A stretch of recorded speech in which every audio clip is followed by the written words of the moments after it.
everyone, it's me, your smelling impaired friend and coach, the No Nose Foodie. Also check out my website at nonosefoodie.com. It's all about eating, cooking, and living well when you can't smell.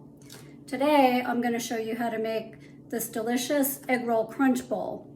It's flavorful, good for you, and even my daughter, who spent her first 8 years in China, thinks it's fabulous. I think you're going to like it. Let's get started.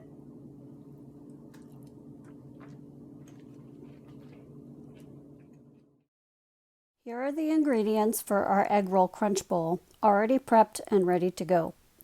We'll set those aside while I show you how to make the baked wonton chips. You can use square or round, thick or thin wonton wrappers. These are available at Asian grocery stores and some regular supermarkets. I'm using my kitchen shears to cut these to save on dirtying another cutting board. I'm cutting them into triangles to make them look more like chips, but you can do whatever shape you like. Once my chips are cut, I'll spray them with a light coating of canola oil. You can also use coconut oil, which is great with Indian food or Asian foods. And you can use olive oil if you're making something more Italian or Mediterranean in style. I'll flip these over and do the same thing on the other side.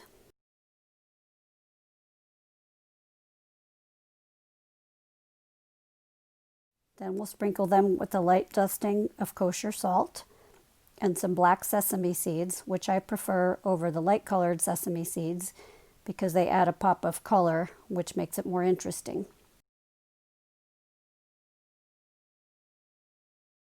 Sometimes it's hard to make these stick, so you'll see I'm going to pat them down.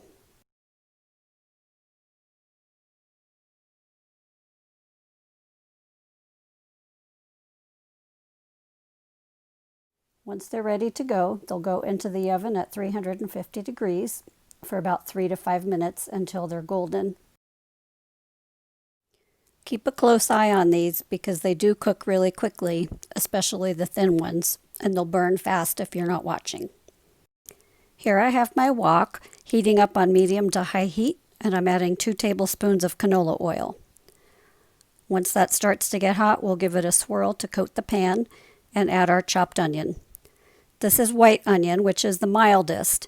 If you want a stronger flavor, you can use yellow or red onion, keeping in mind that the pretty color in the red onion is going to disappear as you cook it. Once those are starting to soften a bit, we'll add our 1 pound of ground turkey. This is still slightly frozen, as you can see, which is okay. You don't have to use ground turkey. This recipe will also work well with ground beef or pork, or you can use your favorite meat substitute crumbles. Since this meat is still partially frozen, it will take a little bit longer for us to get it to cook. What I'm doing is just gently scraping off the already thawed out parts, little by little, and starting to mix them with the onion. Little by little, it will all get cooked through, and then we'll mix it in.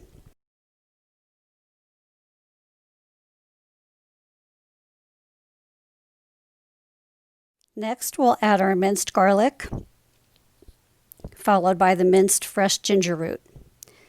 I use a chef's knife to do both of these so that we don't get the off tastes that sometimes come from using a grater or a garlic press. Next is one of my favorite things, sliced fresh shiitake mushrooms. If you can't find these fresh, you can use dried and soak them in hot water for 30 minutes. Cremini or portobello mushrooms also work well if you can't find shiitakes or if you find that they're too pricey. I'm adding just a little bit more oil because my pan is starting to dry out. Now we put in our coarsely shredded cabbage and continue to stir fry that, trying to keep all the ingredients moving. Most Asian cooking uses Savoy or Napa cabbage, which is much more delicate. Here I'm using traditional garden variety green cabbage that you can get in most supermarkets. I'm using this kind because it will hold its texture and give us the crunch that we're looking for. The celery is chopped coarsely, also to maintain its crunch. Continue to stir fry, bringing the ingredients from the bottom of the wok up to the top to ensure even cooking. Next, we'll add our shredded carrots, which are going to add a pop of color and sweetness. The red peppers go in last because they will cook the fastest. They'll also add a lot of nice color to the recipe.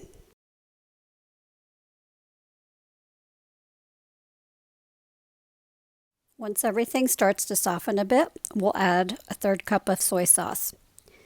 Here I'm using Tamari, which has a great flavor, and I've taken a liking to it lately. It's also gluten-free, so you can use it if you need that.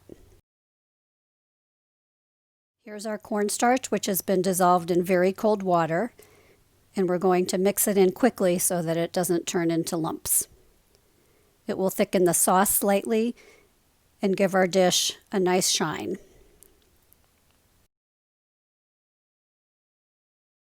We'll add the roasted sesame oil, 2 teaspoons, at the very end, because if you overcook it, you won't be able to notice the flavor anymore.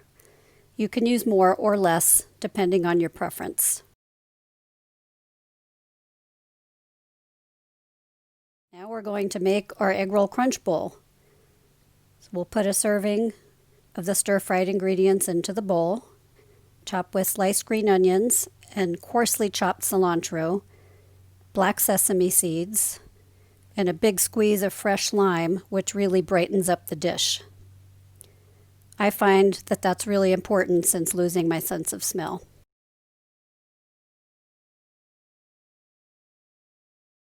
We'll garnish it with some of the baked wonton chips and give it a taste.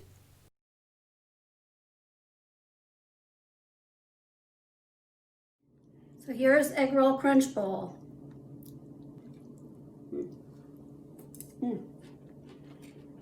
Got one of these.